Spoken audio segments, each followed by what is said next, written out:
খাবে, এই মানুষটার মধ্যে কোনো লোভ থাকবে না, লালসা থাকবে না, গাফেল হবে না।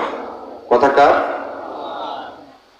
আল্লাহ রাব্বুল আলামিন বললেন, আলহাকুমুত তাকাসুর, তোমরা নিজেকে গাফেল করে ফেলেছ, অর্থের মোহে, সম্পদের মোহে নিজেকে গাফেল করে ফেলেছ, ক্ষমতার মোহে নিজেকে গাফেল করে ফেলেছ।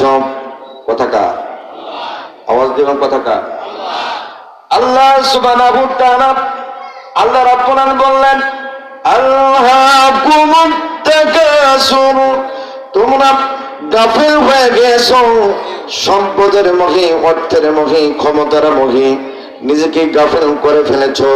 আমার আল্লাহ পাক বললেন, তাহলে আমরা গাফেল কেমনে হইলাম, কেমনে হই জানার দরকার আছে না নাই? গাফেল শব্দের অর্থটা কি? গাফেল শব্দের অর্থটা কি? গাফেল কারে বলে? এটা ডিফিনেশন যদি করা যায় শেষ করা যাবে না। আমার উপর কি রাগ করেন? আমার কথা কি আপনারা বোঝেন? খেয়াল করেন, গাফেল বাংলাদেশের একটা কালচার আছে, বাংলাদেশের মানুষের একটা চরিত্র আছে, বৈশিষ্ট্য আছে। এটা আপনাদের দিকে আছে কিনা আমি জানি না। কথাটা আপনাদের সামনে উত্থাপন করতে চাই, যদি অনুমতি দেন। উত্থাপন করব। বাংলাদেশে যদি কোনো সবজির দাম কমে, ওই সবজিটা কিন্তু খায় না। যে জিনিসের দাম কম ওটা তখন স্বাদ থাকে না, ঠিক না বেঠিক? গাফেল শব্দটা এরকম যে যারা অবজ্ঞা করে চলে, অমান্য করে চলে, সস্তা ভেবে চলে। সস্তা কি? সস্তা কারে বলে? যেমন যার কোনো মূল্যায়ন নাই, মান নাই, সম্মান নাই, ইজ্জত নাই, এটাকে বলা হয় সস্তা। না আরো কিছু বলতে হবে? মানে অলস টাইপের মানুষগুলো হলো গাফেল। অলস কারা? অলস তো বহু প্রকার হতে পারে। আমি আজকে অলসটা এইভাবে বলতে চাচ্ছি, যারা হলো কোরআন হাদিস মানতে নারাজ, অখুশি, রাজি না, কোরআন সুন্নাহ মানতে রাজি না, আকামতে দিন মানতে রাজি না, কোরআনের শাসন মানতে রাজি না, কোরআনের রাজ মানতে রাজি না। আচ্ছা বলুন তো, রাজার রাজা কে? কথা বলেন। রাজার রাজা কে? বাদশার বাদশা কে? যারা এই কথাটি মানতে রাজি না তারাই হলো গাফেল। তারা হলো কি? গাফেল। গাফেল আমরা কেমনে হই? গাফেল আমরা এমনে হই, আমরা আল্লাহকে বলি আল্লাহ, দুনিয়ার জমিনে এতগুলো মানুষকে তুমি টাকা দিলাম, অর্থ দিলাম, সম্পদের মালিক বানাইলাম, আল্লাহ তুমি আমারে দিলা না, আমাকে এই এলাকার মধ্যে এত গরিব বানাইলাম, এত দরিদ্র বানাইলাম, এত মিসকিনের মতো আমার আদর্শ দিলাম, কেউ আমারে মান্য করে না, আমার অর্থ নাই বলে, সম্পদ নাই বলে, টাকা নাই বলে। আল্লাহ তুমি আমাকে সম্পদ দাও, অর্থ দাও। আল্লাহ দুনিয়ার জীবনে একটা মানুষের দোয়া 3 বার কবুল করে, যেরকম সুবহানাল্লাহ। কয়বার দোয়া কবুল করে? 3 বার। আল্লাহ রাব্বুল আলামিনের কাছে একজন গরিব বলতেছে, আল্লাহ তুমি যদি আমার এই দিন মজুর থেকে সচ্ছলতা দিয়ে দাও, টাকা দাও, অর্থ দাও, সম্পদ দাও, আল্লাহ আমি এই মসজিদে নামাজ পড়ব, মানুষের হক পালন করব, গরিব মিসকিনের হক পালন করব, আত্মীয় স্বজনের হক পালন করব, সমাজের মানুষকে মান্য করে চলব, তোমার 5 ওয়াক্ত নামাজ পড়ব, রোজা করব, হজ করব, যাকাত দেব। আল্লাহ তুমি যদি আমাকে অর্থ এবিলিটি দাও, তুমি যদি আমাকে সম্পদ দাও, একটা সোনা ভরা মাঠ দাও। আল্লাহর কাছে যখন এইভাবে আল্লাহ পাকের একটা বান্দা যখন গভীর রজনীতে চায়, আল্লাহ রাব্বুল আলামিন বললেন, বান্দা তোমারে দিয়ে দিলাম, যেরকম সুবহানাল্লাহ। আল্লাহর কাছে না চাই কেউ পারছে? যে চায় সেই পায়। যখন চাইলো একটা সোনা ভরা মাঠ পাইল, কি পাইল? একটা সোনা ভরা মাঠ পেল। এই যে একটা হাদিস বললাম, লাউ আন্না লিবনা আদম ওয়াদিয়াইন মারুনা তামান্না ওয়াদিয়ান সালিসান ওয়া লা ইয়ামলাউ যাওফি ইবনা আদম ইল্লা তুরা। একটা উপত্যকা যখন চাইলো, একটা সোনা ভরা মাঠ দিলেন। সোনা ভরা মাঠ কারে বলছে? 1 বিঘা জমিকে সোনা ভরা মাঠ বলা হয়েছে, একটা উপত্যকা বলা হয়েছে। 1 বিঘা জমিতে আপনাদের এইদিকে কত শতাংশ 1 বিঘা হয়? 1 শতাংশে 1 বিঘা হয়, 33 শতাংশ, 33 শতাংশে 1 বিঘা হয়। আর এই 1 বিঘা জমি কি সোনা ভরা মাঠ বলা হবে? 1 বিঘা জমি আল্লাহ দিয়ে দিল, তখন বলছে আল্লাহ আরো দাও, আরো দাও, আরো দাও। মেম্বার যে ব্যক্তি হলো, আল্লাহ চেয়ারম্যান সেটটা কত ভালো, ওইটা আমাকে দাও। চেয়ারম্যান যখন হলো, আল্লাহ আমাকে তুমি উপজেলা চেয়ারম্যান দাও। এইভাবে চাইতে চাইতে মন্ত্রী মিনিস্টার অনেক কিছু চায়।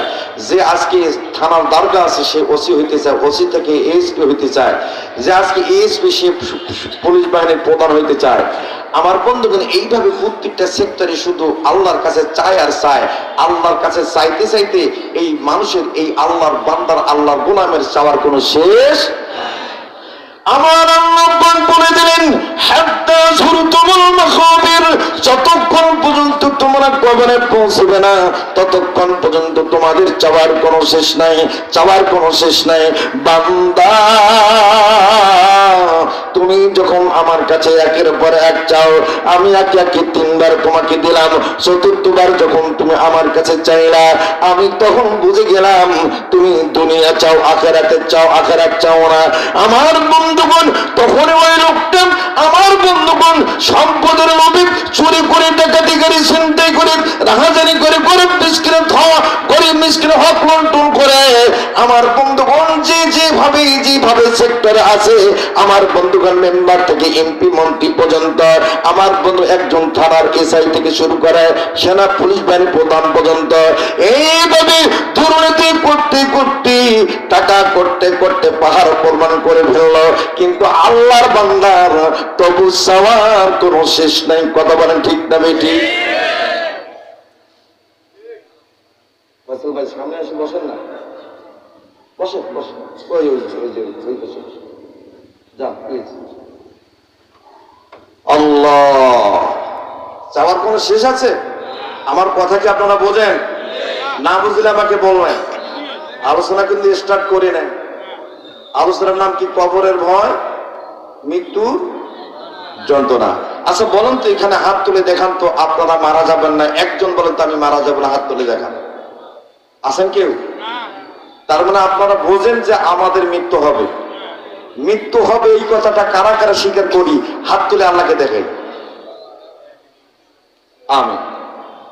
যারা স্বীকার করে আমি দুনিয়াতে এসেছি, আমার মৃত্যু অবধারিত মৃত্যু হবে, কবরে যেতে হবে, আল্লাহর সঙ্গে দেখা করতে হবে, কবরের জব সবালের প্রশ্নের সম্মুখীন হতেই হবে, এটা যারা ভাবে, বোঝে, বুঝতে পারে, আল্লাহি বিল্লাহে, এই মানুষটা কখনো সুফলখড়ি করতে পারে না, এই মানুষটা কখনো মিথ্যা বলতে পারে না, এই মানুষটা কখনো সম্পদ লুণ্ঠন করতে পারে না, এই মানুষটা কখনো দেশের টাকা লুটপাট করতে পারে না, এই মানুষটা কখনো গরিবের হক নষ্ট করতে পারে না, এই মানুষটা কখনো আত্মীয় হক নষ্ট করতে পারে না। কথা বলেন ঠিক কিনা? কথা কার? বন্ধুরে, আমার যে করুন, মানুষের জীবনে 3 বার দোয়া কবুল হয়। আমার বন্ধুগণ, কবুল যখন হয়ে গেল, আল্লাহর বান্দার সম্পদের মালিক হয়ে গেল, আমার বন্ধুগণ একের পর এক চাইতে থাকে আল্লাহ, তখন ভুইয়ার মধ্যে আমার একটা বাড়ি দাও, ফেরির মধ্যে একটা বাড়ি দাও, ঢাকার মধ্যে একটা ফ্ল্যাট দাও। আল্লাহ এইভাবে চাইতে চাইতে আমার বন্ধুগণ চাওয়ার কোনো শেষ নাই। বন্ধুরে, বলুন তো, আপনাদের কাছে একটা কথা বলতে চাই, একজন মানুষ যখন মরে যায়, মরে যাওয়ার পর আমার বন্ধুগণ খেয়াল করুন, তার জন্য কয়েকটা জিনিস থাকে। এই কয়েকটা জিনিস পর্যন্ত তার কাছে কাজে লাগে। সেই জিনিসগুলো কি? 1 নম্বর হলো, একজন মানুষ মরে যাওয়ার পরে কোন কাজে তার যতগুলো ধন সম্পদ, অট্টালিকা, টাকা পয়সা, ক্ষমতা, বাহাদুরি, টাকা পরি, কোনটা কাজে আসবে না। আমার বন্ধুগণ, কাজে আসবে শুধু তার দুনিয়ার জিন্দেগি, তার আমল। আমার বন্ধুগণ, দুনিয়ার মধ্যে দেখবো 3 কাফন, পুরুষের জন্য, মহিলার জন্য 5 কাফন, আর 3 মুষ্টি মাটি ছাড়া আর কপালে কোনো কিছু জোটে না। কথা বলেন ঠিক কিনা?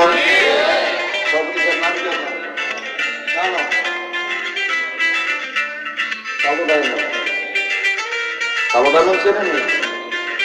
আমার সামনে একটা কালো ডায়মন্ড, লোকটা দেখেন কালো, দেখেন কত সুন্দর নূর চমকাচ্ছে। সুবহানাল্লাহ বলেন না?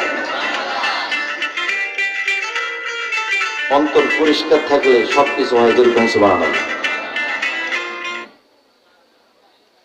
মরে যাওয়ার পরে একটা হাদিস বললাম না, আন আবি হুরায়রা রাদিয়াল্লাহু তাআলা قال قال رسول الله صلى الله عليه وسلم আন আবি হুরায়রা রাদিয়াল্লাহু তাআলা আন্না রাসূলুল্লাহ সাল্লাল্লাহু আলাইহি ওয়াসাল্লাম قال إذا مات الإنسان وانقطع عمله إلا من ثلاث صدقة جارية। হাদিসটা বললাম কিনা? সদকা জারিয়া তিনটা, এমন এলেম যা থেকে সকল প্রকার মানুষ উপকৃত হয়। যেরকম সুবহানাল্লাহ। 2 নম্বর হলো নেক সন্তান। যেরকম সুবহানাল্লাহ। 3 নম্বর হলো মসজিদ মাদ্রাসার যতগুলো কাজ আছে ভালো কাজ সবগুলো আমলে সলের মধ্যে। যেরকম সুবহানাল্লাহ। আপনি আমি মরে যাব, মরে যাওয়ার পরে আমার আপনার এই আমলগুলো আমাকে আপনাকে আখিরাতের দিন আল্লাহর কাছে সাক্ষী হয়ে দাঁড়াবে, আর আল্লাহ পাক ওই আমল দেখে দেখে আমাকে আপনাকে জান্নাত দিয়ে দিবে। কষ্ট পাইলেন? বন্ধুরা আমার কেউ করুন, দুনিয়ার জমিনে আমার নবী বললেন যে ব্যক্তি দিন রাতে 70 বার কবরকে স্মরণ করে, মৃত্যুকে স্মরণ করে, ওই মানুষটা কখনো মিথ্যা বলতে পারে না, ওই মানুষটা চুরি করতে পারে না, ওই মানুষটা ডাকাতি করতে পারে না, ওই মানুষটা কারো অন্যায় করতে পারে না। আমার বন্ধুগণ, ওই মানুষটা সবসময় মৃত্যুকে স্মরণ করে, কবরকে ভয় করে। আল্লাহ,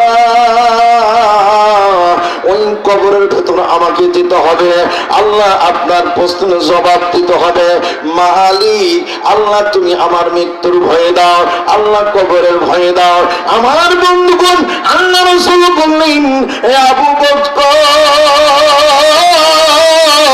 তোমার ডানে মৃত্যু, ওমর তোমার বামে মৃত্যু, আসমানি আসমান তোমার সামনে মৃত্যু, ও আলী তোমার পিছনে মৃত্যু। সাহাবাত বলেন, ইয়া রাসূলুল্লাহ, কই মৃত্যু তো দেখি না।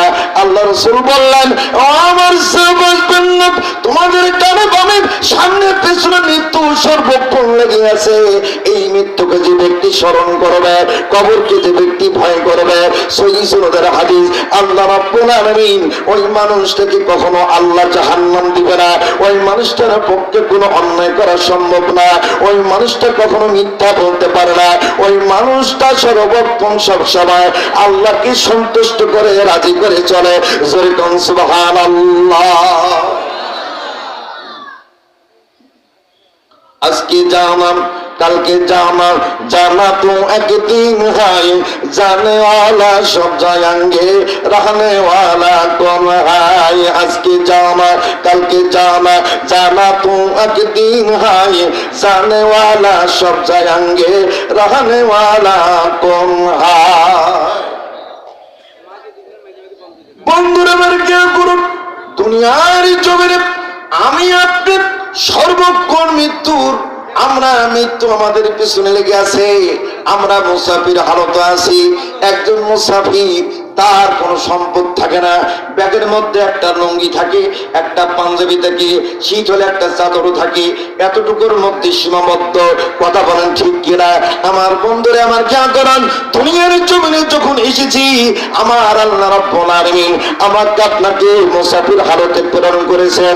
যে যত বেশি মৃত্যুকে স্মরণ করবে, যে যত বেশি আল্লাহকে ভয় করবে, কবরকে স্মরণ করবে, আল্লাহ রাব্বুল আলামিন ওই মানুষটাকে মুমিন হিসেবে ঘোষণা করবে।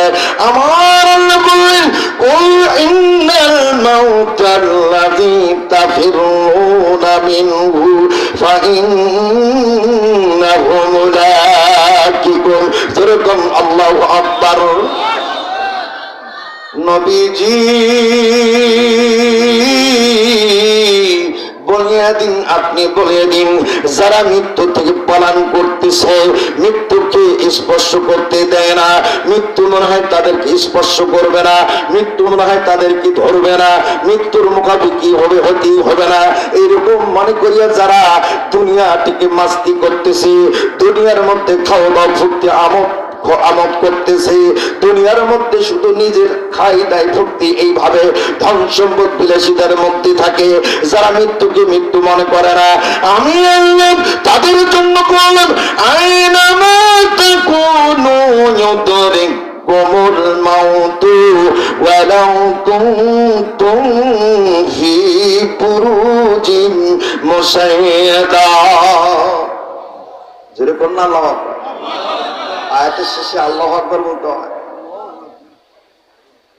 আমার আল্লাহ বলে দিলেন, বান্দা তোমরা যত বড় দুর্বৃত্ত দুর্গের ভেতরে থাকে না কেন, শীষে ঢালা প্রাচীরের ভেতর থাকে না কেন, আল্লাহ রাব্বুল আলামিন যেদিন হুকুম করবে তোমার জান কবজ করার জন্য, আমার আল্লাহ রাব্বুল আলামিনের ঘোষণা মতে মালাকুল মউত তোমাকে ধরবে, তোমার জান কবজ করবে, মৃত্যুর মুখাপেক্ষি হতে হবে। বলেন তো কথাটা কার? আরো জোরে বলেন কথা কার? আলেম ওলামা এখানে আছেন তো? আছেন না ভাই? ভুল হলে লোকমা দেবে। এর সে কোনো ভালো দামি আলোচনা আছে? কথা বল না কেন? এর সে আর কোনো ভালো দামি আলোচনা আছে? মাঠ গরম করিয়া লাভ নাই, খুব মাঠ গরম করে অনেক লাভ নেই। কথা বলে না? আল্লাহ স্বয়ং যেটা করে দেয় বান্দার মঙ্গলের জন্য করে দেয়। আপনারা করতে পারেন নাই, করছেন কে? জোরে বলেন, করছেন কে?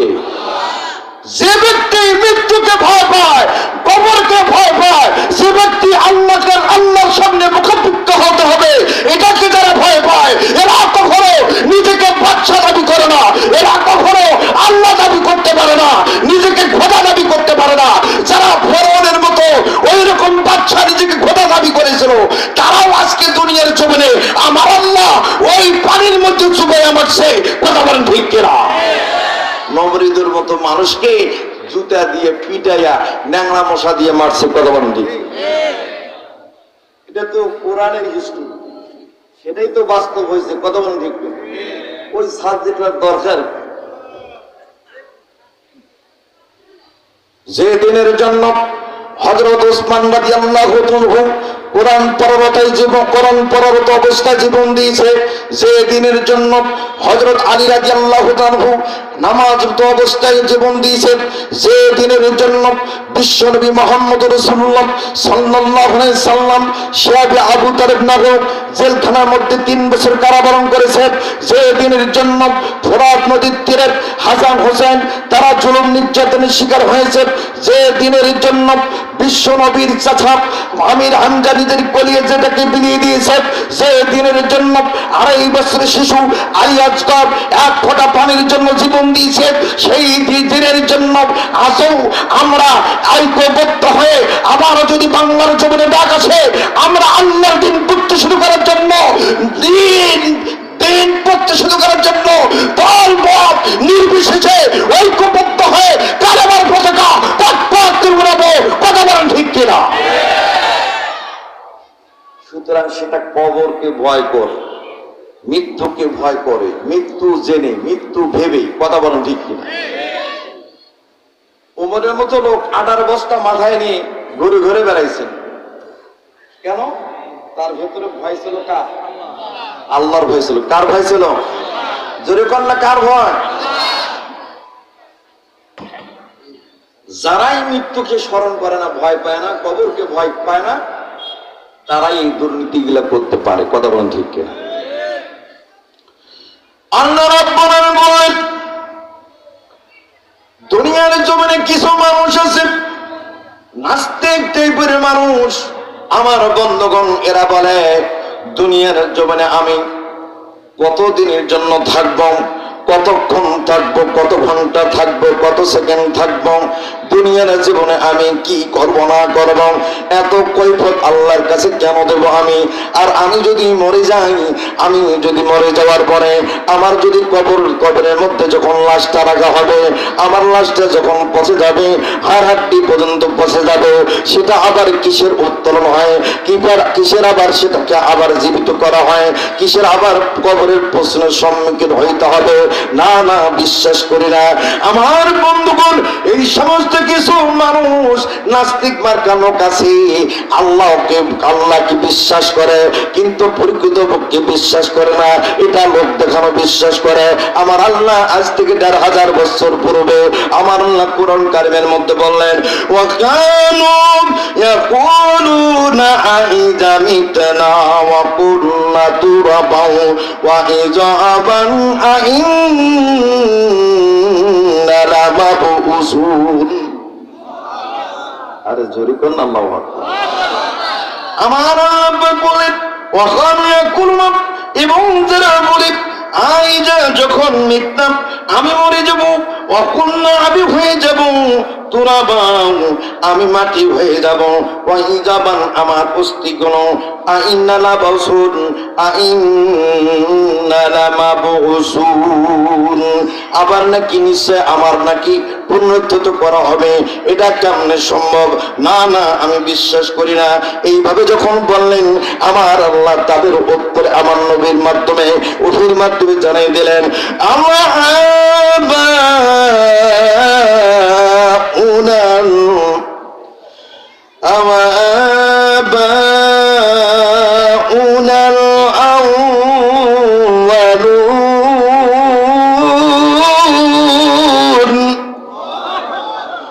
আল্লাহ পাক বললেন তোমার বাপ দাদারা পর্যন্ত, পূর্ববর্তীর বাপ দাদারা পর্যন্ত আমি পুনরুত্থিত করব।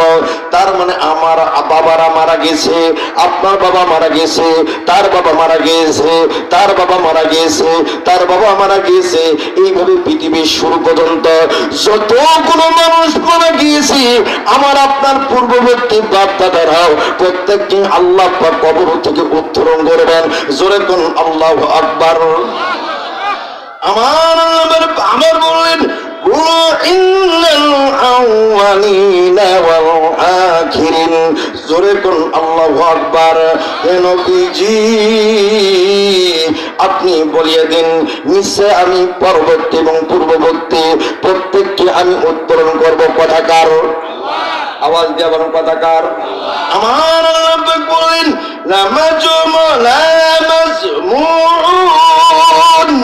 আমি একত্রিত করব, ইলামে করতে আমি মালুম, আমি নির্ধারিত সময় নির্ধারিত দিনে আমি প্রত্যেককে আমি একত্রিত করব। তার মানে আমার আল্লাহ যখন সিংহা ফুৎকার করব দেবে, সঙ্গে সঙ্গে ইসরাফিল যখন সিংহা ফুৎকার দেবে সকল মানুষগুলো জীবিত হয়ে যাবে। সমস্ত হাড় হাড্ডিগুলো মাটির থেকে মাটিতে মিশে গিয়েছিল, মাটি থেকে উত্তোলন হবে, সেগুলোর মধ্যে গোস্ত লেগে যাবে, আবার রক্ত হয়ে যাবে, আমার মাত্রার মতো জীবিত হয়ে যাবে, জীবন পেয়ে যাব, আমরা আখিরাতের ময়দানে চলে যাব। আল্লাহ পাক কাহার নাম বিচার কাহার নাম ধারণ করে বিচার কর্মকাণ্ড শুরু করে দেবেন, বিচার শুরু হয়ে যাবেন। জোরে জোরে কোন আল্লাহু আকবার। আমার আল্লাহ পাক বলেন আইয়ুহাদ দাল্লুনাল মুকাজ্জিবুন। আমার আল্লাহ পাক বললেন সুম্মা ইন্নাকুম, নিশ্চয় কতবার নিশ্চয় তোমরা আইয়ুহাদ দাল্লুনাল মুকাজ্জিবুন মিথ্যাভাবে পথভ্রষ্টকারীরা অমান্য করেছো আমার কোরআনকে, আমার নবীর বাণীকে অস্বীকার করেছো, আলেম ওলামাকে অস্বীকার করেছো, আখিরাতকে অস্বীকার করেছো, কিয়ামতকে অস্বীকার করেছো। আমার বন্ধুরা ও মিথ্যাবাদী, ও নাফরমান বেঈমান, আজকে কি আমি তোমাদেরকে একত্রিত করতে পেরেছি? আমি কি তোমাদের মৃত্যু দেই নাই? আমি কি তোমাদেরকে কবরে নেই নাই? আমি কি তোমাদেরকে হাসরের ময়দানে একত্রিত করি নাই? আমার বন্ধুগণ ওই দিন প্রত্যেকটা মানুষের মাথা নিচু হয়ে যাবে, জবান বন্ধ হয়ে যাবে, কোনো উত্তর মুখ থেকে বের হবে না। যেরকম আল্লাহু আকবার। বন্ধুরা আমার খেয়াল করুন, আল্লাহ রাব্বুল আলামিন দুনিয়ার জমিনে মানুষের জীবনে তিনটা স্টেশন। কয়টা? এক নম্বর হলো মায়ের পেট, দুই নম্বর হলো দুনিয়া, তিন নম্বর হলো কবরের জবসওয়া। মা বাবা ছাড়া আমার বন্ধুগণ জন্ম হওয়া যায় না। মা বাবার মাধ্যমে আমি আপনি জন্মগ্রহণ করেছি। যখন মায়ের জার্মের ভেতরে ছিলাম বন্ধুরে, আমার আল্লাহ রাব্বুল আলামিন কত কুদরত, কত রহমত, কত বরকত, কত নিয়ামত আমার আপনার উপর করে দিয়া আমার বন্ধু সুন্দর সুন্দর করে করে দিনের পর দিন বড় করে নির্দিষ্ট টাইমে দুনিয়ার জমিনে যখন জন্মগ্রহণ করলাম, আমার বন্ধুগণ সকলেই শোনাশুনি হইল, অমুকের ছেলে বাচ্চা হয়েছে, অমুকের মেয়ের বাচ্চা হয়েছে। আমার বন্ধুগণ সবাই বলে অমুকের নাম, অমুকের নাম। আমার বন্ধুগণ এই জন্মগ্রহণ করলাম মা বাবার মাধ্যমে, এটাই হলো আইডেন্টি পাসপোর্ট। যেরকম আল্লাহু আকবার। আমার আপনার বংশ পরিচয়, এই বংশ পরিচয় দিয়ে আমার আপনার হিসাব নিকাশ হবে, কার বাটা কার কি সবগুলো হিসাব আমার আল্লাহ ধরবে। আমার বন্ধুগণ এটা হলো প্রথম হলো পাসপোর্ট তৈরি হয়ে গেল।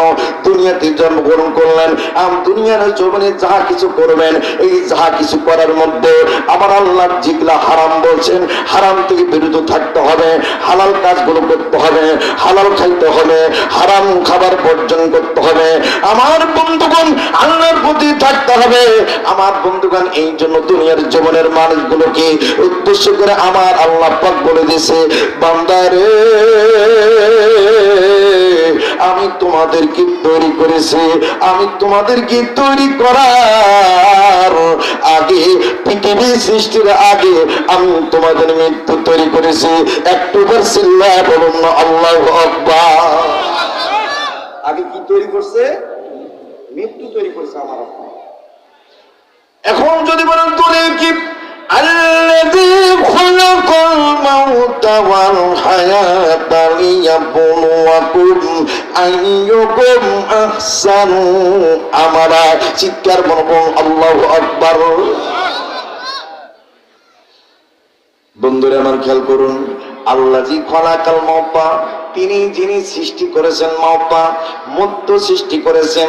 তারপর বললেন আইয়ুকুম আহসানু আমা, তারপর বললেন আল্লাযী খালাকাল মাউতা ওয়াল হায়াতা, মৃত্যু সৃষ্টি করলেন তিনি যিনি একমাত্র আল্লাহ। তারপর হায়াত তৈরি করলেন, করার পর বললেন আইয়ুকুম আহসানু আমালা, যে যত বেশি পারো আমল করো, নেকির কাজ করো, আর আমার রহমতের গোডাউন গুলো ভর্তি করো। ভর্তি করার পরে তুমি যখন আমার কাছে চলে আসবে, আমি তোমার আমল দেখে দেখে, আমি তোমার আমল দেখে দেখে আমি আল্লাহ রাব্বুল আলামিন তোমার ফয়সালা দেব জান্নাত। জোরে বলুন সুবহানাল্লাহ। শেষ করব না কি সময় তো একটা দিয়েছে, আর 5 মিনিট আছে, শেষ করব। বন্ধুরা আমার খেয়াল করুন, দুনিয়ার জমিনে আমল করতে হবে। আমল বিহীন কবরে গেলেই আমার আপনার অবস্থা খারাপ হয়ে যাবে। যে কথাটা বললাম, দুনিয়ার জীবনে প্রত্যেকটা মানুষের 3টা স্টেশন। দুনিয়ার জমিনে যতগুলো আমল করলেন, আমল যদি ভালো হয়, আমল যদি উন্নত হয়, আমল যদি আল্লাহ সন্তুষ্ট হয়, আমল যদি একমাত্র আল্লাহ রাজি খুশি হয়, তাহলে ওই আমলটা হলো আমার আপনার ভিসা। ওই ভিসা খান যখন কবর নিয়ে যাব, আমল নিয়ে যখন কবরে যাব, আমার আল্লাহ যখন আমার আপনার মৃত্যু দেবে, মৃত্যুর উপর যখন কবরে রাখবে, আমার বন্ধু সকলে যখন চলে আসবে, মনকে নতুন প্রশ্ন করবে মান রাব্বুকা মান দীনুকা মান নাবিয়ুকা, তখন আমার আপনার উত্তর সঙ্গে সঙ্গে ওই আমলগুলোর সামনে সম্মুখীন হবে। আমার আপনার আমল দেখে আমার আপনার জবাব বের হয়ে যাবে। আমার বন্ধুগণ বলে দেবো মান রাব্বুকা, আমারও ভালো আল্লাহ, মান দীনুকা, আমার দিন হলো ইসলাম, মান নাবিয়ুকা, আমার নবী হলো বিশ্ব নবী মুহাম্মদুর রাসূলুল্লাহ। সকলে বলে সাল্লাল্লাহু আলাইহি সাল্লাম। বন্ধুরে, যখন আমি আপনি বিদেশে যাই চাকরি করার জন্য, আমার বন্ধুগণ পাসপোর্ট লাগে, তারপর টাকা লাগে, তারপর ভিসা লাগে। ভিসা লাগার পর আমাকে আপনাকে ইমিগ্রেশন মুখাপেক্ষি হইতে হয়। ইমিগ্রেশন যদি আমার আপনার কাগজ ঠিক পায়, আমাকে আপনাকে প্লেনে চড়তে দেয়। প্লেনে চড়ে বিদেশে গেলাম, ওখানে ইমিগ্রেশনের পরে যদি কোনো ত্রুটি না পায়, আপনি কাজে যোগদান দেবেন, তার মানে আপনি পাস হয়ে গেলেন, পার হয়ে গেলেন। এই জন্য দুনিয়ার জমিনে সে যত বেশি আল্লাহকে রাজি করবে, আল্লাহকে সন্তুষ্টি করবে, আল্লাহর হুকুম পালন করবে, কোরআন সুন্নাহ বাস্তবায়নের জন্য চেষ্টা করবে, সাধনা করবে, আমার আল্লাহ রাব্বুল আলামিন এই মানুষগুলোকে আমার আল্লাহ ওই দিন নিজেই তার জামিনদার হয়ে যাবে। জোরে জোরে করুন সুবহানাল্লাহ। আমার নাপাক বলা রাবিয়া আম্বিয়া ও আউলিয়া ও মুহতাজিয়া সাজওয়াতুদেশ রাহমাতুল লিল আলামিন। আকে আমার নাপাক বলা রাবিয়া আম্বিয়া ও আউলিয়া ও মুহতাজিয়া সাজওয়াতুদেশ রাহমাতুল লিল আলামিন। খারাপ লাগে? আমল ছাড়া কোনো উপায় আছে? কোনো উপায় নেই। এই জন্য কবরের ভয় যাদের ভেতর আছে, যারা গাফেল না, আল্লাহ কুমুত তাকাসু, যারা প্রাচুর্যের মায়ে, অর্থের মায়ে, সম্পদের মায়ে, টাকার মায়ে, ক্ষমতার মায়ে আল্লাহর হুকুম থেকে বিরত থাকে না, তারা গাফেল নয়। গাফেল তারা যারা পাওয়ার, ক্ষমতা, সম্পদের মোহে নিজেকে অন্ধের মধ্যে ঢুকিয়ে দিয়েছে, আল্লাহর দাসত্ব ভুলে গিয়েছে, রাসূলের আদর্শ ভুলে গিয়েছে, তারাই হলো গাফেল। কথা বলেন ঠিক কি? এদের ভিতরে তো কবরের ভয়। এখানে একটু ব্রেক দেবো, একটা ঘটনা যাই, যাব? কথা কয় না তো ভাই। দিনাজপুর থেকে আসছি, যদি আপনারা আমার সঙ্গে ভালো ব্যবহার না করেন আমি রাজি হব, খুশি হব আপনাদের প্রতি। তা আজকে কোরআনের মাহফিলে আসছেন, আল্লাহর সন্তুষ্টির জন্য আসছেন। আল্লাহর কোরআন যদি না আসেন আমার আল্লাহ কি রাজি হবে? আমি কি ব্যক্তিগত কোনো কথা এ যাবতে বলছি? কোন রাজনীতি করছি? যতক্ষণে কথা বলবো কোরআন থেকে হবে ইনশাআল্লাহ। খেয়াল করে একটু মনোযোগ দিয়ে শোনেন। ঘটনাটার মধ্যে যাব। আচ্ছা, আল্লাহ রাসূলের একজন চাচা ছিল, তার নাম আব্বাস। কি নাম ভাই? শাহ আলম ভাই নাকি? শাহ আলম ভাই। নবী চাচার নাম আব্বাস। আব্বাস রাদিয়াল্লাহু তাআলা একটা ঘটনা বর্ণনা করলেন। আচ্ছা, ইয়ামেন রাজ্যের নাম তো শুনেছেন, শোনেন নাই? কথা কয়, ইয়ামেন রাজ্যের নাম শোনেন নাই? এই ইয়ামেন রাজ্যের মধ্যে একজন বাদশা ছিল, আব্রাহাম। মক্কা আক্রমণ করার জন্য এসেছিলেন, নিজেই ধ্বংস হয়ে চলে গেছে। কথা বলেন ঠিক কিনা?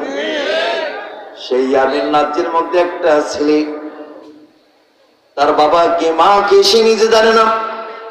লোকালয়ের মধ্যে যদি মানুষের কাছে খাবার চাইতো, খাবার না দিয়ে তাকে ধাক্কা মেরে ফেলে দিত, ওটগুলো ফেটে যেত, নাক ফেটে যেত। এই যুবকটা একদিন মনের গোস্বানি, বয়স যখন 7-8 বছর, 7 থেকে 8 বছর, ওই ছেলেটা মনের কষ্ট নিয়ে হেঁটে হেঁটে পা পা করে পাহাড়ের দিকে ছুটলেন। পাহাড়ের দিকে যাচ্ছেন, এই লোকালয়ের মধ্যে থাকবো না, যারা আমাকে ভালোবাসে না, যারা আমাকে মহব্বত করে না, যারা আমাকে মানুষ হিসেবে গণ্য করে না, যারা একটু খাবারও দেয় না, যারা একটু খাবার আমাকে ছেড়ে দেয় না, বরং তারা আমাকে লাত্তি ঘুটা মারে, কুকুরি শেয়ারের মতো মারে, এই সমস্ত লোকালয়ের মধ্যে বসবাস করবো না। এই ছেলেটা মনের মধ্যে রাগ নিয়ে হেঁটে হেঁটে পা পা করে চলে গেলেন পাহাড়ের মধ্যে। পাহাড়ের মধ্যে যাইয়া সর্বপ্রথম চিন্তা করলেন, এই ছেলেটার মনের মধ্যে দুঃখ। আল্লাহ, দুনিয়ায় কত মানুষের সন্তান আছে, বাবা আছে, মা আছে, কত আদর করে মহব্বত করে আল্লাহ তুমি আমার দুনিয়ায় পাঠাই দিলা। আমার বাবাকে মাকে আমি জানি না, কোনোদিন মায়ের আদর পাইলাম না, কোনোদিন বাবার আদর পাইলাম রে মালিক, কোনোদিন পাইলাম না। আল্লাহ, তুমি আমাকে এই বাবা মার মহব্বত কোনোদিনে দেখাইলে না। আল্লাহ, আমাকে কেউ পছন্দ করে না, আমাকে জারত বলে কেউ নাই, আমাকে ধিক্কার মারে, আমাকে লাত্তি গুটা মারে। আল্লাহ, আমি এই পাহাড়ের মধ্যে চলে আসলাম, এখানে তো কোনো কেউ, এখানেতে কেউ নাই। আল্লাহ, আমি কি করব, কারে ডাকবো, কি আমার সাহায্য করবে? হঠাৎ করে সকালবেলা একটা সূর্য উঠতেছে, সেই সূর্যটা পাহাড়ের ভেতর দিয়ে দেখতেছে, মনে হয় এটাই হলো খোদা, এটাই হলো রব। আমার বন্ধুগণ সূর্য পূজা শুরু করলেন, আমার বন্ধুগণ সূর্যের কাছে চাইলেন সাহায্য, সহযোগিতা। সূর্য কোনোদিন সহযোগিতা করবো না, আগুনের পূজা করলেন, আগুন সহযোগিতা করলো না, গাছের পূজা করলেন, গাছ করলো না, পাহাড় পর্বত সমুদ্র সবার পূজা করলেন, কেউ কখনো তাকে কোনো সেবা যত্ন করলো না, কিছুই দিল না। বন্ধুরা আমার ভুল করুন, এই শিশুটি একদিন মনে মনে ভাবলো আমি যেগুলো আমি খোদা বলে মানতেছি, আসলে এদের সৃষ্টির পেছনে আরো একজন সৃষ্টিকর্তা আছে। আসলে এরা সৃষ্টিকর্তা না, সৃষ্টির স্রষ্টা একজন আছেন, তিনি হলো গায়েব। সেই গায়েবের খোদা, গায়েবের মালিক, আমি তার কেমনে ডাকবো? আমি তো তাকে ডাকতে জানি না, কেমনে তার ইবাদত করবো আমি জানি না। মালিক তুমি আমাকে পথ দেখাও, আর তুমি আমাকে পথ দেখাও, আল্লাহ তোমার পথ দেখাও। এইভাবে আল্লাহর কাছে কান্দে। আমার বন্ধুগণ, আর কুকুর শিয়াল দুনিয়ার পচা খাবার নিয়ে আসি, ওই পচা খাবার গুলো কুকুর শিয়ালের সাথে বসে বসে খায়। আমার বন্ধুগণ বসে বসে খায়, কুকুর শিয়াল গর্তের মধ্যে থাকে, আর ওই ছেলেটাও গর্তের মধ্যে থাকে। যেরকম আল্লাহু আকবার। মানুষ যারা, মানুষ তাকে সহযোগিতা করলো না, সাহায্য করলো না, থাকার জায়গা দিল না, আর ওই কুকুর শিয়াল থাকার জায়গা দিয়েছে, খাবার দিয়েছে। তারা মরা মৃত্যু পচা খাবার নিয়ে আসে, কুকুর শিয়ালও খায়, ওই ছেলেটাও ওই পচা খাবার গুলো খায়। কখনো শিয়াল কুকুর তাকে কামড় দিয়ে সরাই দেয় নাই, বরং তাকেও জায়গা দিয়েছে। জোরে কন্যা আলহামদুলিল্লাহ। বন্ধুরা আমার খেয়াল করুন, এই যুবকটা সবসময় মনে মনে বিড়ি বিড়ি করে আর দেখি, আল্লাহ তুমি যদি সত্য হও, তুমি যদি সকল সৃষ্টির স্রষ্টা হও, আল্লাহ তুমি আমারে, আল্লাহ তুমি দেখায় দাও, আল্লাহ তুমি তোমার পথ দেখাও, আল্লাহ তুমি তোমার পথ প্রদর্শকের পথ দেখাও। যেভাবে তোমার ইবাদত করলে তুমি রাজি হবে, খুশি হবে, এইভাবে করে তৌফিক দান করো। আমার বন্ধুগণ এইভাবে আল্লাহ আল্লাহ করতে, আল্লাহর কাছে প্রার্থনা করতে করতে একদিন হঠাৎ করে একটা মুরব্বী ওই পথ দিয়ে যাচ্ছে। ওই পথ দিয়ে যাওয়ার পর ওই ছেলেটা তখন বড় হয়ে গেছে, 21 বছর 22 বছর বয়স হয়ে গেছে। ওই যুবকটার পচা খাবার খাওয়া দেখে এই মুরব্বী চাচা ডাক দিলেন, এই যুবক শোনো, এই দিকে আসো। কারণ কি? কেন বা তুমি এখানে আসো? কেন বা তুমি এই খাবার খাও? তোমার কি বাড়ি ঘর নাই? এই যুবক চোখের পানি টপ টপ করে ছেড়ে দিয়ে কাঁদতে শুরু করলো।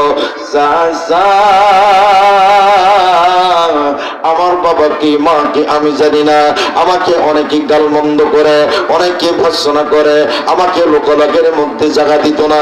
আমি গুসা করে, মন খারাপ করে এই পাহাড়ের মধ্যে এসে আত্মগোপন করে আসি। এই কুকুর শিয়ালগুলোর সাথে আমি থাকি, তারা যে গর্তের মধ্যে থেকে আমিও থাকি, তারা যে খাবার খায় আমিও খাই। তারা কখনো আমার খাবার কেড়ে নেয় নাই, বরং তারা যা খাই তারাও তাদের সঙ্গে আমি খাই, বরং আমাকে কোনো ডিস্টার্ব করে নাই। ও আমি এই কুকুর শিয়ালের সাথে বসবাস করি, এই কুকুর শিয়াল আমার বিরোধিতা করলো না, কিন্তু ওখানের মানুষ আমাকে লাঠি গুঁতা মাইরে কত জুলুম টর্চার, জুলুম অত্যাচার করছে। দেখুন আমার শরীরের মধ্যে ক্ষত বিগত কতগুলো চিহ্ন আছে আঘাতের। যেরকম আল্লাহু আকবার।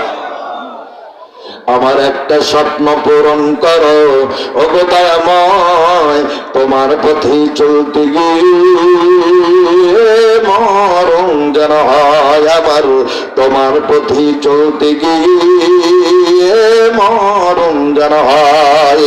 আমার একটা স্বপ্ন পূরণ করো ওগো দয়াময়, তোমার পথে চলতে গিয়ে মরণ যেন হয় আমার, তোমার পথে চলতে গিয়ে মরণ যেন হয়। আমি অটল যেন থাকতে পারি আল কোরআনের সাথে, ধৈর্য নিয়ে থাকতে পারি দিন কায়েমের পথে। আমার ধৈর্য দিও, সাহস দিও ওগো দয়াময়, তোমার পথে চলতে গিয়ে মরণ যেন হয় আমার, তোমার পথে চলতে গিয়ে মরণ যেন হয়। আমার একটা স্বপ্ন পূরণ করো ও গো দয়াময়, তোমার পথে চলতে গিয়ে মরণ যেন হয় আমার, তোমার পথে চলতে গিয়ে মরণ যেন হয়। আমি হৃদয় কোণে হাসতে পারি যেন সবার সুখে, আমার নয়ন যুগল কাঁদতে পারে মুসলমানের দুঃখে।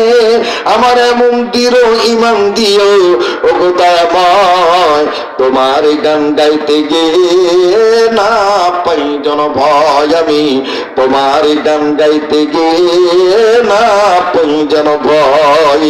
আমার একটা স্বপ্ন পূরণ করো ও গো দয়াময়, তোমার পথে চলতে গিয়ে মরণ যেন হয় আমার, তোমার পথে চলতে গিয়ে মরণ যেন হয়।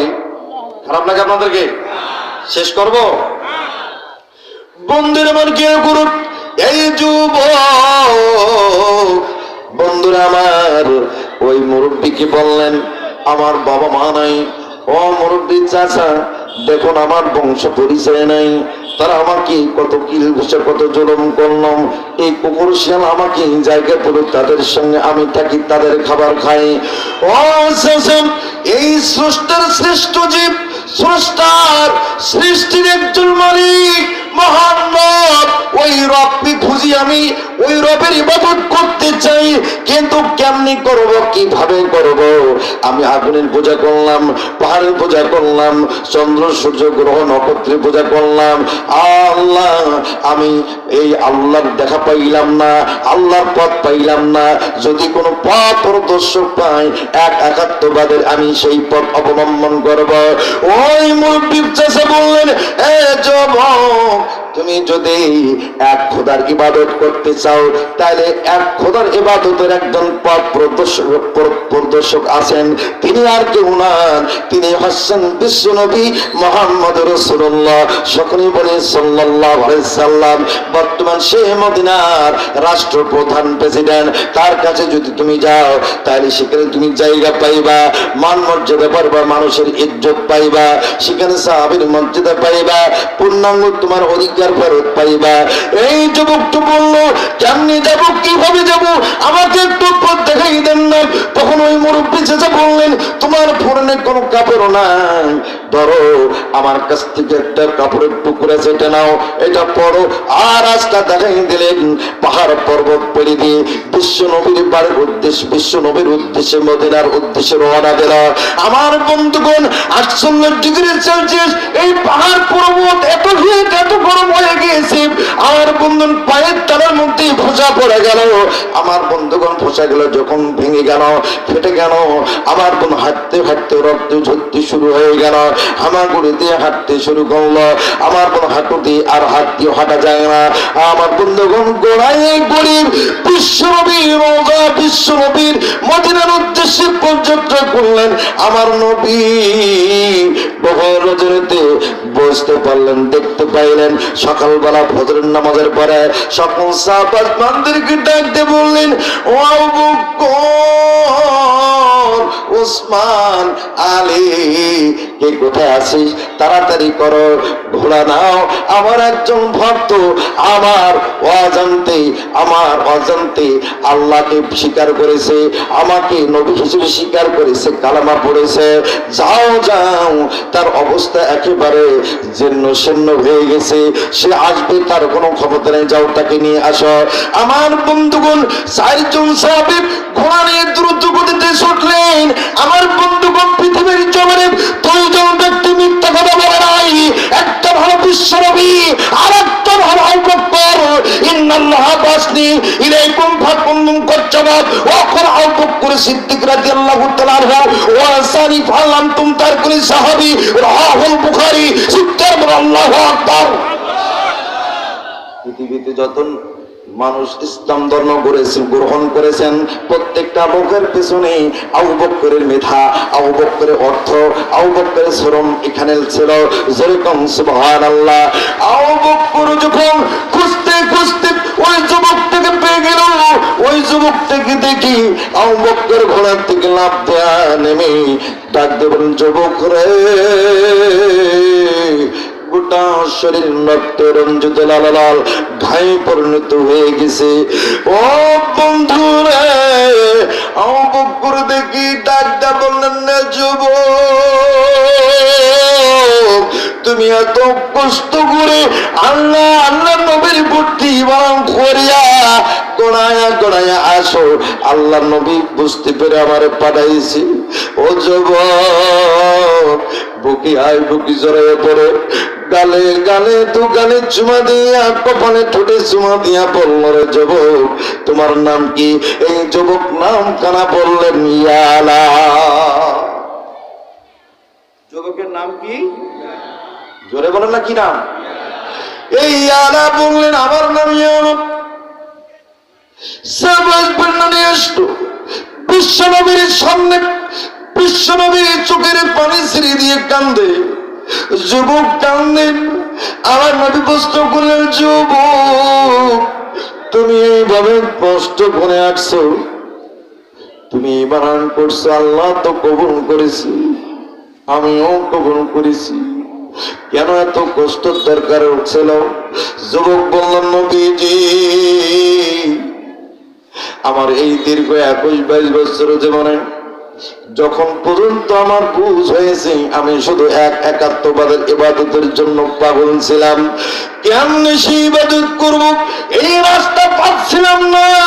আমি এক মুরব্বী বিরুদ্ধ লোক আমাকে বলে দিল। আমার নবী মুস্কি হেসে বললেন, আমি জানি, কিন্তু তোমাকে নতুন করে আমার প্রতি ঈমান করেছো, কিন্তু তোমাকে নতুন করে গোসল করিয়া, ফরজ গোসল করিয়া আমার হাতে বায়াত নিতে হবে। আমার বন্ধু বিশ্ব নবী, আমার বন্ধু একটা পানির পেয়ালার মধ্যে আমার বন্ধু শাহাদাত আঙ্গুল খারাপ মুখে দিয়া নানা থতো কোনা ওই পানির মধ্যে দিল, ওই পানিটা দিয়ে গোসল করলো, গোটা শরীর ফেনা পুরো বেরিয়েছে, আরো নুরানি হয়ে গেল, সমস্ত ব্যথা, সমস্ত কাটা, সমস্ত ঘা ভালো হয়ে গেল। চিৎকার মনে বলুন আল্লাহু আকবার। এই যুবক ইসলাম ধর্ম গ্রহণ করার পর আহলে সুফার মধ্যে থাকতে শুরু করলো, চিৎকার মেরে মেরে কোরআন শরীফ পড়ে। আমার বন্ধু সাহেব আসবেন না, আল্লাহর নবীর কাছে বিচার দিল, নবীজি এত জোরে জোরে কোরআন শরীফ পড়ে, নবীজি সে আমাদেরকে বিরক্ত করে। আল্লাহ রাসূল বললেন, তোমরা বুঝবে না, তার ইসলামটা অত্যন্ত দামি, তাকে কিছু বলিও না, তারে পড়তে দাও। আমার বন্ধুগণ, আমার নবী একদিন মসজিদে নববীতে ফজরের নামাজের পরে ঘোষণা করলো, যে ব্যক্তি দুনিয়ার জীবনে 4টা সূরা মুখস্থ করবে, ওই হলো সর্বশ্রেষ্ঠ ব্যক্তি। চিৎকার করে বলো আল্লাহু আকবার। ওই লোকটা হলো বড় লোক, ওই লোকটা হলো সম্মানী, ওই লোকটা হলো মান, ইজ্জত এবং কবরের আযাব পর্যন্ত আমি আল্লাহ তাআলা দিয়ে দেব। জোরে বলুন সুবহানাল্লাহ। এই 4টা সূরা এই যুবক মুখস্থ করতে শুরু করলো। আমার বন্ধু বলে দিয়ে যায়,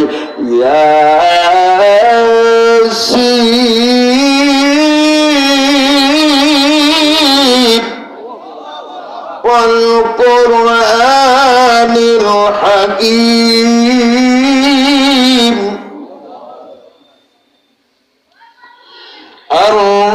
আর-রাহমানু আল্লামাল কুরআন খালাকাল ইনসান ইযা ওয়াকাতিল ওয়াকিআহ লাইসা লিওয়াকাতিহা কাযিবাহ খাফিদাতুর রাফিআহ ইযা রুজ্জাতিল আরদু রাজ্জা। না আল্লাহ? তাবারাকাল্লাযী বিয়াদিহিল মুলকু ওয়া হুয়া আলা কুল্লি শাইইন وهو على كل شيء قدير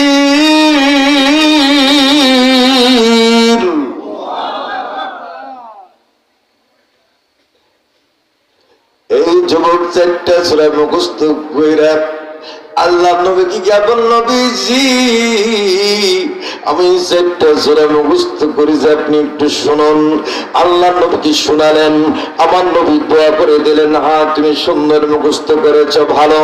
আমার বন্ধুগণ এই যুবক বলল, নবীজি যে ব্যক্তি ছোট্ট সূরা মুখস্থ করবে সমাজের মধ্যে সম্মানী, সমাজের মধ্যে টাকা বলা, সমাজের মধ্যে অর্থবান, সমাজের মধ্যে হলো আম্মান সম্মান ওরা, এবং আল্লাহ পাক আখিরাতে এবং কবরের জব আল্লাহ নিজেই দিবে, আখিরাতে সম্মান ঘোষণা করবে, সে হলো জান্নাতি।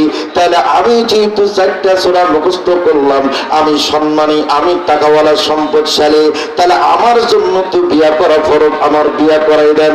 জোরে জোরে কাম আল্লাহু আকবার। পেস লাগে গেল না? পেস লাগে গেল? আমি তো চারটা ছেলে মুখস্থ, আমি তো বড় লোক হচ্ছি, আপনি আমার বিয়েটা করাই দেন। নবী মুস্কি হিজিতে বললেন, না যুবক, ইয়া আল্লাহ তোমার কাছে কত স্বর্ণ মুদ্রা আছে দাও। এই যুবক বল, নবীজি আমার কোন স্বর্ণ মুদ্রা নাই, আমার আল্লাহ আছে, আমার রাসূল আছে, এরাই হলো আমার সবচেয়ে বড় সম্পদ। আমি চারটা সূরা মুখস্থ করেছি, আবার কিসের সম্পদ, কিসের স্বর্ণ মুদ্রা? আমার বন্ধুগণ এই কথা যখন বললেন, বলার সঙ্গে সঙ্গে বললেন, ঠিক আছে তুমি বিয়া করবা, আমি তোমার বিয়া দেব আগামীকাল ফজরের নামাজের পর। তুমি যখন মসজিদ থেকে তোমার দৃষ্টি যেদিকে যায়, ওই দিকে যখন যাবে, তোমার দৃষ্টি যাওয়ার সঙ্গে সঙ্গে একটা মেয়ে দেখতে পাইবা। এই মেয়েটাকে যখন তুমি প্রশ্ন করবা, এই মেয়ে এই গোত্রের নাম কি? যদি বলে এই গোত্রের নাম হলো বনু সালামা গোত্র, এটাই হলো তোমার বিবি। জোরে জোরে কারণ আল্লাহু আকবার। মেহমান আছেন? শেষ করে দিই।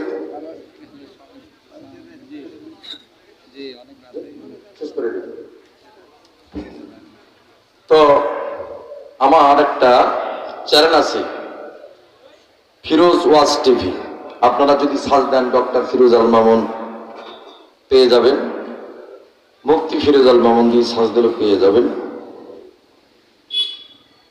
আমার ওই চ্যানেলটাতে এখানে স্মার্টফোন কারা কারা ব্যবহার করেন একটু হাত তুলে দেখান তো, হাত তুলে। স্মার্টফোন যারা ব্যবহার করেন আপনারা আমার এই চ্যানেলটাকে সাবস্ক্রাইব করে দিয়ে পাশে থাকবেন ইনশাআল্লাহ। আমার ইউটিউবে নাম্বার আছে এবং ফসল ভাইয়ের কাছে আমার নাম্বার আছে, আবু নাসির ভাইয়ের কাছে নাম্বার আছে, তারপর আবুল কাসেম ভাইয়ের কাছে নাম্বার আছে। আপনারা যোগাযোগ করবেন, ইনশাআল্লাহ আমাকে পাবেন ইনশাআল্লাহ। আমার কথা শেষ করলাম। ও আলহামদুলিল্লাহি রাব্বিল আলামিন। আসসালামু আলাইকুম ওয়া রাহমাতুল্লাহি ওয়া বারাকাতুহু। আলহামদুলিল্লাহ, অসংখ্য মোবারকবাদ জানাচ্ছি আজকের এই সুন্দর তাফসীরুল কোরআন মাহফিলের বিশেষ আলোচক হাফেজ মাওলানা মুফতি ফিরোজ আল মামুন সাহেবকে। সুদূর ফিরোজপুর থেকে এসে আমাদেরকে সুমধুর কণ্ঠে আলোচনা শুনিয়েছেন। আল্লাহ সুবহানাহু ওয়া তাআলা হযরতের হায়াতে তয়্যিবা দান করুক, সকলে পড়ি আমিন। সম্মানিত উপস্থিতি, আপনারা ইতিমধ্যে লক্ষ্য করেছেন আজকের বিশাল তাফসীরুল কোরআন মাহফিলের প্রধান আকর্ষণ বিশিষ্ট ইসলামী চিন্তাবিদ হযরত মাওলানা ফখরুদ্দিন আহমদ সাহেব সুদূর ঢাকা থেকে আমাদের মাঝে এসে উপস্থিত হয়েছেন। আলহামদুলিল্লাহ। সম্মানিত উপস্থিতি,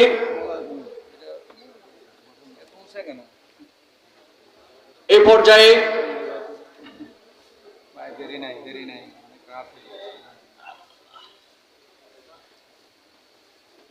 একটি ইসলামী সঙ্গীত পরিবেশন করার জন্য আহ্বান করছি আমাদের অত্র অঞ্চলের সারা জাগানো কণ্ঠশিল্পী প্রিয় ভাই শিল্পী জায়েদ রবিউলকে। একটি ইসলামী সঙ্গীত নিয়ে আসছেন প্রিয় ভাই শিল্পী জায়েদ রবিউল।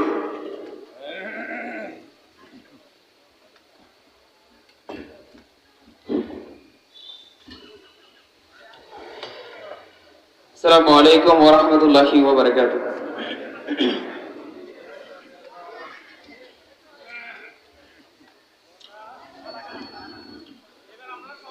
ফজরের ক্ষণ গেল পড়নি নামাজ, জোহরে ও ডুবেছিলে নিয়ে শতকাল। ফজরের ক্ষণ গেল পড়নি নামাজ, জোহরে ও ডুবেছিলে নিয়ে শতকাল। হেলাই খেলায় গেল আসরের কাল, হেলাই খেলায় গেল আসরের কাল। মাগরিব পড়লে না নামাজির শান, ফজরের ক্ষণ গেল পড়নি নামাজ, জোহরে ও ডুবেছিলে নিয়ে শতকাল। বিনোদনে কেটে গেল এশার সময়, বিনোদনে কেটে গেল এশার সময়। এতটুকু জাগলো না কবরের ভয়, বিনোদনে কেটে গেল এশার সময়। এতটুকু জাগলো না কবরের ভয়, খুঁজলে না একবার নাজাতের পথ। মুসলিম নাম নিতে পেলে না কোলাজ, ফজরের ক্ষণ গেল পড়নি নামাজ, জোহরে ও ডুবেছিলে নিয়ে শতকাল। তোমার মতন নেই হতভাগা কেউ, নেই এত পাপাচারী পৃথিবীতে আর। একবার শুরু হলে ভাঙনের ঢেউ, কখনো ফেরাতে জানি পারবে না তার। তোমার মতন নেই হতভাগা কেউ, নেই